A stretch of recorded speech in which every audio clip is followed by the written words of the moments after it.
Hello, I'm Matt Gillard, and welcome to another edition of Capital Corner, your weekly news and views on what's happening right here in Lansing around early childhood issues. Well, the political excitement in Michigan is certainly being dominated by the Republican presidential primary that's all of a sudden catapulted Michigan right to the forefront of this national race, as we're seeing real increased activity from all of the major candidates, and we're likely to continue to see that right through February 28th. I'll be honest, it's kind of disappointing from an early childhood standpoint to see a lack of real vision or articulation from any of the candidates in the Republican presidential primary on their visions for investment in early childhood programs. And we really haven't seen that yet throughout the race. Unfortunately, I don't expect to see any of that between now and February 28th when Michigan Republican voters will go to the polls to decide who their choice is to face off against President Obama in the fall. But it's been interesting to follow, and will certainly continue to get more interesting in these last couple of weeks, as it really looks like Michigan's results will play a prominent role in deciding who the Republican Party ultimately nominates and decides to run against President Obama. Back here in Lansing, the legislature is beginning its process really, of delving into the governor's budget proposal, which was presented last week. This week we had committee hearings on both the House and the Senate side. On Tuesday, the State Budget Office and the Department of Education had an opportunity to present the governor's proposal for both the Department of Education budget and his school aid fund budget to the House subcommittee on K-12 and Department of Education appropriations. This was a chance for the Budget Office and the Department to really go through item by item the governor's proposal in those two areas, and then for committee members to ask questions on specific areas. There wasn't a whole lot of questions, and nothing really new came out of the Budget Office or the Department's proposals, but there were some, as to be expected, some questioning about the Office of Great Start and really the Child Development and Care Program.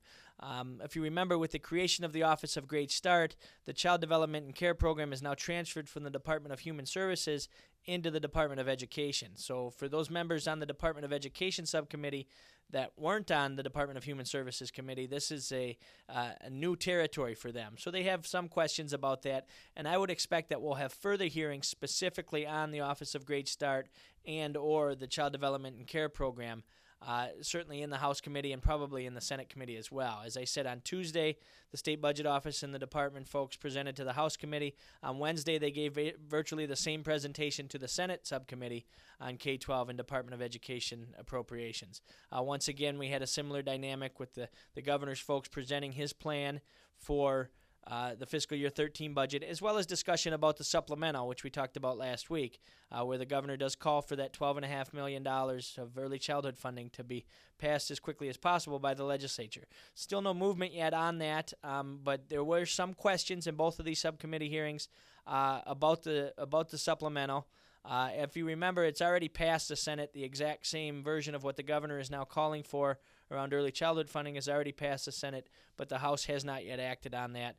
It's expected that the House will act on that relatively quickly. We're certainly hoping within the next couple of weeks, and then we'll also continue to move forward on the budget. One thing from a process standpoint on the budget that's interesting this year, historically the budgets have always started in one chamber, worked their way through the chamber, and then proceeded over to the other chamber. This year, as they did last year, they're moving simultaneously. Both the House and the Senate are going to move through the school aid and Department of Ed budgets at the same time. This is in an effort to speed up the process. The legislature is really hoping to get the budget complete and done in a quick manner again this year like they did last year. And so I firmly expect that the entire budget process to be wrapped up by June, sometime in June this year. But as always, and particularly this year with it being an election year in the House, I think school funding issues in general and education as a whole will be one of the major sticking points and something to really watch closely as this budget process continues to evolve and move forward. As more and more people are diving into the specifics of the governor's budget proposal, particularly around K-12 funding and education funding in general, there's, I think, less and less support growing for it, or more and more opposition to the governor's proposal is starting to develop in local communities when they're starting to recognize that it's not as much of an increase, and some districts may not see any increase at all over what they've seen in the past. And as districts continue to struggle locally with meeting the needs of the students and families in their area, you're going to see increased pressure, I think, on the legislature to try to find some new ways to get some more money back down to the local communities and the local school districts. As always, we'll continue to monitor this, and it'll be something to watch for in future editions of Capital Corner. Thanks.